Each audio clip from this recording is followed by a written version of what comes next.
Ang ating vlog for the day ay pag-uusapan natin ang isang topic na kung saan ay shinare ng isang kaibigan. Ano nga bang topic ito? Ito ay tungkol sa paminsan-minsan kailangan ay matuto tayong manahimik o tumahimik.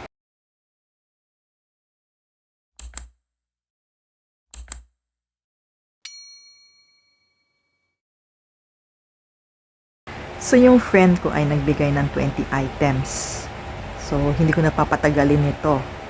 So, ano yung 20 items na to? So, sabi niya, una, be silent in the heat of anger. Kapag ikaw ay nasa peak ng iyong galit or sama ng loob or ano ba yung halimbawa may kaaway ka at talagang gigil na gigil ka, matuto kang mag-tone down, matuto kang manahimik, na sa ganon ay mabuo mo yung dapat solution doon sa ikinagagalit mo, na sa ganon ay makompose mo yung sarili mo at yun nga, magkaroon ng resolution doon sa ikinagagalit mo. Kapag parating ganyan magagalitin, ang tendency ay alam mo na, pwede kang magkaroon ng sakit. So, kailangan matuto tayong manahimik. Yan, ang number 2 daw ay be silent when you don't have all the facts. Kadalasan, napapahamak ng dahil kulang ang ebidensya. So, kailangan kung ikaw ay magsasalita o mag-iingay, kailangan meron kang sapat na ebidensyang ipapakita. Pero kung wala ka namang sapat na ebidensya, ay mas maigi na lang manahimik ka. Na sa ganon ay hindi nasasabit ang iyong katauhan o pangalan at higit sa lahat ay wala kang makakabangga o makakaaway. So, kailangan matuto tayong manahimik kapag wala tayong sapat na ebidensya. Yung susunod guys, yung number 3, sabi niya, be silent when you haven't verified the story. Ayan, dyan pumapasok yung mga marites. So, nandyan yung uso yan sa samahan, barkadahan, sa opisina, sa simbahan, sa politika. Kailangan meron tayong sapat na ebidensya kapag tayo ay nagsasalita. Kung wala na rin lang magandang sasabihin, mas maiging manahimik ka na lang, na sa ganun ay hindi humantong sa away at higit sa lahat ay hindi humantong sa isang bagay na panghabang buhay na pagsisisihan. Kadalasan diyan nagkakaroon ng krimen, no, 'di ba? Patayan, 'di ba? So, mas maiging manahimik ka na lang kung wala kang sapat na ebidensya. Moving on, ang susunod ay yung number 4 ay be silent if your words will offend a weaker person. So yan, lalong-lalo sa mga taong kumbaga down spirit, yung hinang-hina, mahinang tao, mababang tao, naghihirap na tao, kailangan hindi na natin gawa ng istorya ang mga taong ganito kasi nasa sila point ng kanilang sabihin na natin ay parang depression, down sila. Hindi mo na kailangan gawa ng istorya sapagkat down na nga ay lalo pang dinadown, lalo mo pang inaapakan. Bagkus dapat ang mga taong ganito ay unawaan natin o unawain, pagdasal, or pwede rin i-comfort ang mga taong ito kasi kung alam lang ninyo yung pinagdadaanan ng isang taong kumbaga down na down, kung alam lang ninyo ang kanilang pinagdadaanan, baka kayo mismo ay hindi nyo makayanan ng kanyang pinagdadaanan. So, kung wala ka na rin lang sasabihin na tama sa mga taong ganito, ay manahimik ka na lang. Number 5, ang sabi niya, be silent when it is time to listen. So, be silent when it is time to listen. So, kailangan matuto tayong makinig sa ating kausap o dun sa taong nagsasalita. Kasi kung hindi tayo marunong makinig, ang tendency ay nagkakaroon ng clash. So, kailangan be a good listener na sa ganun ay magkaroon ng resolution or magkaroon ng or nasa ayos ang pag-uusap. Hindi yung parehong nagsasalita, parehong nagbubungangaan, di ba? Kailangan yung isa nasa ibaba, yung isa nasa taas. Yung isa, listener, yung isa nagsasalita. So, kailangan matuto tayong makinig. So, yung number 6, sabi niya, be silent when you are tempted to make light of holy things. So, sinabi niyang holy things, tempted to make light of holy things. Medyo confusing ang kanyang statement dito, pero parang binabanggit niya yung tungkol sa mga banal na bagay kasi minsan ay may mga alam mo yon yung gino-joke or may sinasabi tayong hindi tama lalo sa itaas, parang gano'n na binibigyan natin ng kasi minsan may mga ano tayo na salita na biglang nabibitiwan na nagagamit natin, siguro yung banal, yung mga banal sa taas, alam mo yung mga banal. So minsan natutokso tayo, paminsan-minsan pag may sinasabi tayong hindi tama, kailangan matuto tayong or bago tayong magsalita tungkol sa mga ganung bagay ay dapat matuto tayong manahimik. Though medyo sa akin ito, hindi clear sa akin, pero yun, kung maano nyo to guys, pwede nyo ma-explain sa comment section below kung ano ibig sabihin nitong number 6 na to, be silent when you are tempted to make light of holy things. Para sa akin kasi parang may relasyon ito sa kay Lord or sa kung ano man yung mga banal na salita, banal na bagay. So yan. So yung number 7 guys ay be silent when you are tempted to joke about sin. So medyo mabigat ito guys. Kasi ayun, kadalasan may mga na maririnig kayong mga taong nagbibiro regarding sa suicide o di ba? Or aagawin ko sa ganito or dadayain ko sa ganito. Kumbaga in advance nag-iisip na tayo ng hindi tama, nag-iisip tayo ng masamang gagawin do sa kapwa natin.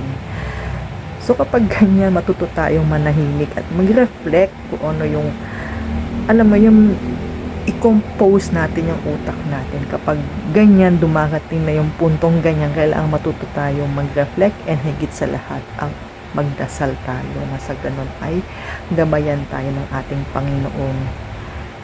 Yung paminsan-minsan kapag iniisip tayong hindi tama sa kapwa, or let's say sabihin natin yung karma, yung word na karma, o diba? Dapat hindi tayo nag-iisip ng sana ito si ganito mamatay na ito, sana ito si ganito madapa, yung ganun. So yun, sample yun. Pag ganun, mas maiging kapag pumasok sa utak natin yung ganun, ay ask natin ang Holy Spirit, ang Papa Lord na pa Jesus na gabayan tayo sa ating mga iniisip, ating ginagawa, na sa ganun ay nasa direksyon tayo ng tama. So, ayan, kailangan matuto tayong manahimik kapag tayo ay matutuksong gumawa ng mali. Number 8 guys, ang sabi niya, be silent if you would be ashamed of your word later. So yan, manahimik ka kapag ikaw ay, kasi may time na may sinasasambit tayo na hindi tamang salita, nabibitiwan, pero later on, pinagsisisihan natin kasi bakit natin nasabi yung word na yun. So, sabi nga nila, bago ka magbitaw ng salita, kailangang matuto kang mag-isip muna bago sabihin o sambitin ng isang salita. Na sa ganon ay hindi ka makasakit or wala kang makaaway. Sabi nga nila, ang dila daw ay parang kutsilyo na kung saan ay kapag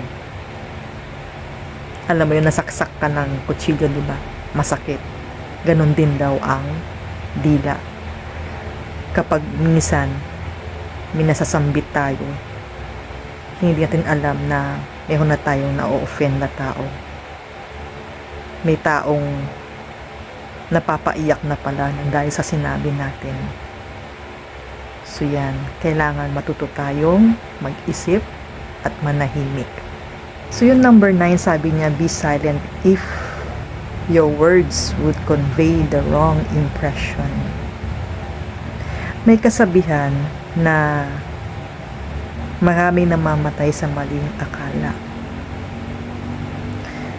Yung word na akala, akala ko, akala natin, akala nila. So, pag ganon, wag na nating ituloy kapag akala lang. Kapag magkakwento tayo, hanggat maaari yung akala na yan ay dapat hindi natin binibigkas or sinasabi kasi dagdag yan, dagdag chismis. O, diba? Dagdag kasiraan, puri kasiraan ng tao. O, diba? Kapag wala ka na rin lang sasabihin ng tama, ay maiging manahimik ka na lang kesa gagawa ka ng issue. Tapos, pag nagkaroon ng issue, gulo, away, minsan humahantong sa hindi inaakalang, alam mo yon, pangyayari. It will lead to a crime, o, diba? So, kaya mas maiging manahimik ka na lang. Ayan, number 10, sabi niya, be silent if the issue is none of your business. So, kung may issue, ay huwag ka na makisawsaw. Kasi, issue na nga, dadagdag ka pa sa problema. So, mabuti pa, manahimik ka na lang. Ayan, sabi niya ang number 11, be silent when you are tempted to tell an outright lie. So, kapag ganyan may iniisip kang gusto mo magsinungaling sa kapwa mo, hanggat maaari ay wag mo na ituloy. Manahimik ka na lang. Kumbaga, kapag ganyan, ang tendency kapag ikaw ay nagsinungaling, hindi ka pa makatulog sa gabi niyan kapag alam mo yun, may iniisip kang isang bagay na gagawin, lalo yung pagsisinungaling. Hindi ka patutulugin ng konsensya mo kapag ganyan kasi paano sinungaling ka, tendency, alam mo yon, lalo pag nakikita mo yung taong pinagsinungalingan mo, hindi ka patutulugin o patahimikin ng iyong konsensya niyan. Parang ano lang din yan, yung parang utang lang din yan, o diba, pag nangutang ka at di mo binayaran, ganyan lang din yan. So, might as well kung ikaw ay may sasabihin ay yung sa tama ka, hindi yung sa mali, na sa ganun ay malinis ang konsensya mo. So, kung wala ka na rin lang o kung may balak kang magsinungaling, mas maiging wag mo lang ituloy at manahimik ka na lang. Number 12, sabi niya, if your words will damage someone else's reputation, so yan, be silent. So, hindi maganda yung maninira ka ng kapwa mo. Parang hinihila mong pababa yung kapwa mo, sinisiraan mo. Dahil sabi nga nila, karma is real. So, Kung makikita mo o kung nakikita nyo yung kapwa nyo na umaangat o maganda yung kanyang kalagayan or nasa mabuti siya, ay dapat matuwa ka pa, hindi yung hihilain yung pababa. Kailangan matuwa ka sa kung ano yung kinalalagyan niya ngayon, kung ano yung natatamasa niya, tagumpay. Huwag mainggit kasi may kanya-kanya tayong tagumpay. And kung may iniisip kang hindi tama, sasabihin para masira yung reputasyon ng isang tao, ay mas maiging huwag ka na lang magsalita at manahimik ka na lang. Dahil mas maganda yung ganon kesa yung maninira ka ng kapwa mo. Kasi alam natin, may balik yan. May karma yung mga ganyan. Kaya manahimik ka na lang. Ang number 13, ang sabi niya, be silent if your words will damage a friendship. So yan. Huwag ka na lang magsalita kung halimbawa makakasira ng inyong friendship. Basta positivities, good vibes lang, huwag negativities. And kung may makita ka mang negative sa iyong kaibigan, kung gusto mo magsalita sa kanya ng sa kanya, huwag sa ibang tao. And mag one-on-one and sabihin mo sa kanya personally kung nakikita mo negative sa kanya at huwag ibubulgar sa ibang tao para siraan siya. And tiyempuhan mo kung nasa magandang mood para sabihin yung negativity na yun sa kanya, yung negative nasa utak mo na gusto mo sabihin sa kanya. So yan, kung wala ka na kailangan sasabihin, ay manahimik ka na lang. Yan, sabi niya number 14, be silent when you are feeling critical. O, kailangan paminsan-minsan manahimik ka kapag nasa critical kang kondisyon or yung pag-iisip gulong-gulo ka. Matuto tayong manahimik na sa ganun ay makita natin yung mga pieces ng ating mga nawalang solusyon. Hindi mo alam nandiyan na nakakalat sa tabi-tabi yung solusyon na yan. So, kailangan kapag ikaw nasa critical na stage na gulong-gulo ka, kailangan matuto kang manahimik, stay put ka lang dyan sa isang silent na lugar ka or magdasal ka, punta ka na simbahan, magdasal ka, ask ka ng guidance ni Lord na sa ganun mapulot mo yung mga tamang pieces na resolution para ikaw ay i-guide ni Lord. Number 15, sabi niya, be silent if you can't say it without screaming. So, kadalasan, kapag nasa peak tayo ng ating galit, ang tendency ay nagwawala, nihiyaw, sumisigaw. Alam mo yon?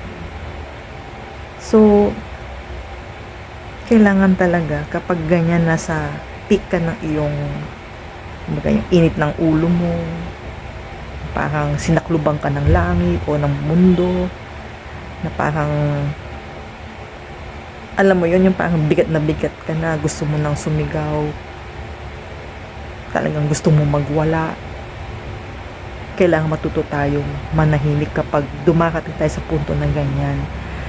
So kaya nga mahalaga din ang panalangin sa buhay. Dahil ang panalangin, malaking nagagawa niyan kapag tayo ay nagtatrust kay Lord. Kasi siya mismo ang maglilid sa atin sa tama. At yung disposisyon ng ating sarili ay nasi-change yan. Minomold tayo ni Lord na sa ganun ay upang madireksyonan tayo sa tama ng landas. So yan, pati tayong magtatrust and pray kay Lord na sa ganun ay mag-guide tayo at higit sa lahat matuto tayong manahimik. Yung number 16, sabi niya, be silent if your words will be a poor reflection of your friends and family. So parang yung kanina din yan. So kailangan kapag ganyan, yung mga opinion natin ay kung wala na kang maidudulot na tama, ay mas maiging manahimik na lang tayo para hindi tayo nagiging cause ng isang gulo o ng problema. So kadalasan kasi ganyan nagkakaroon ng problema sa kaibigan, magkaibigan, pamilya. Yung bang mga haka-haka, mga sabi-sabi, mga maling akala, yung mga maling thought, yun yung finifeed sa utak ng ating kapamilya, kaibigan, na kadalasan ay nagkakaroon ng clash because of that misunderstanding and wrong thought. So, maling storya.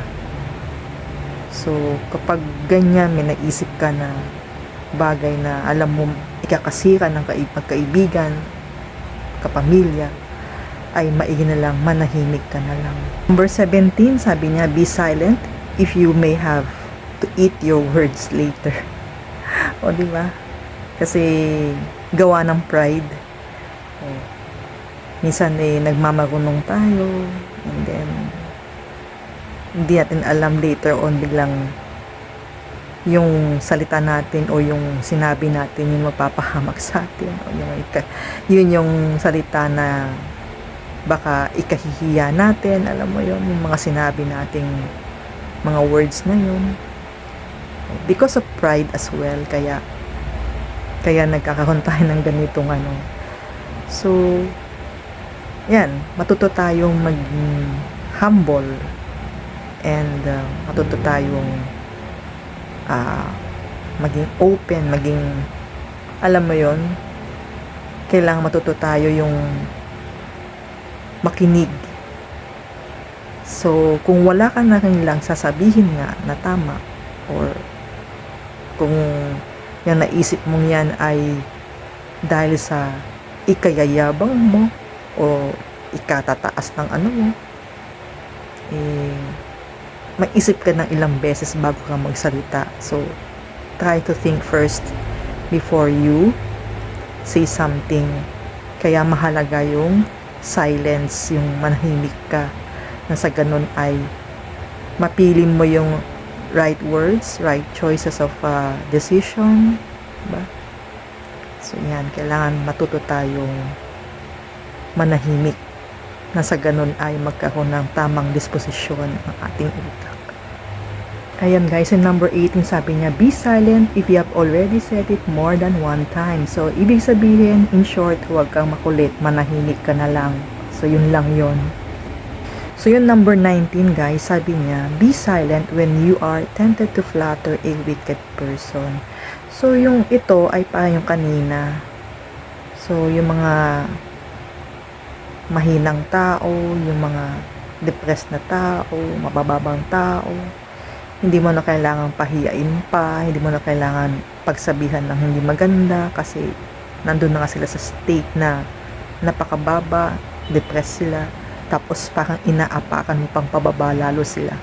So might as well na kung wala ka na sasabihin sa kanila, o yung niisip mong pahiyain sila, ako sa'yo, wag mo na lang ituloy at manahimik ka na lang, kasi mas hindi ka nagkakasala kapag ganon, yung manahimik ka na lang.